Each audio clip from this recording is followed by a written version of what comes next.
അതിഗംഭീര ലുക്കിൽ നാഗാർജുന കൂലിയിലെ സൈമൺ ആയി വീണ്ടും തമിഴിലേക്ക്.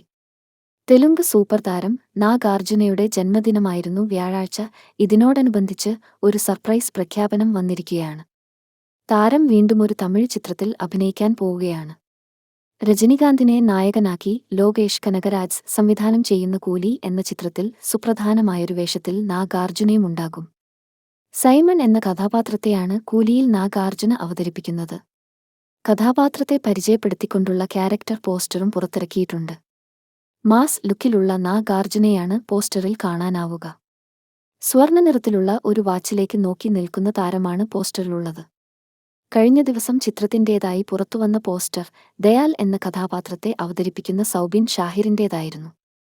ഈ കഥാപാത്രവും ഒരു വാച്ചിലേക്ക് നോക്കുന്നതായാണ് പോസ്റ്ററിൽ കാണിച്ചിരുന്നത്. നാഗാർജുന കൂലിയിൽ വേഷമിട്ടേക്കുമെന്ന് നേരത്തെ റിപ്പോർട്ടുകൾ പുറത്തുവന്നിരുന്നു. എന്നാൽ തൊട്ടുപിന്നാലെ താരം ഈ വേഷം നിരസിച്ചതായും പകരം കന്നഡ സൂപ്പർ താരവും സംവിധായകനുമായ ഉപേന്ദ്ര ഈ വേഷത്തിലേക്കെത്തുമെന്ന് വാർത്തകൾ പരന്നു. എന്നാൽ ഇത്തരം ഊഹാപോഹങ്ങളെയെല്ലാം കാറ്റിൽ പറത്തിയാണ് ഇപ്പോൾ കൂലിയിലെ നാഗാർജുനയുടെ സാന്നിധ്യം ലോകേഷ് കനകരാജ് തന്നെ സ്ഥിരീകരിച്ചത്. ഇതാദ്യമായാണ് രജനിയും നാഗാർജുനയും ഒന്നിക്കുന്നത്. ശ്രുതി ഹാസൻ, സത്യരാജ്, മഹേന്ദ്രൻ എന്നിവരാണ് ചിത്രത്തിൽ മറ്റു വേഷങ്ങളിലെത്തുന്നത്. ബോളിവുഡ് താരം ആമിർ ഖാൻ ചിത്രത്തിലെത്തുമെന്ന് റിപ്പോർട്ടുണ്ട്. അങ്ങനെയെങ്കിൽ 3 പതിറ്റാണ്ടുകൾക്കു ശേഷം രജനികാന്തും ആമിർ ഖാനും ഒരുമിക്കുന്ന ചിത്രമാവും കൂലി.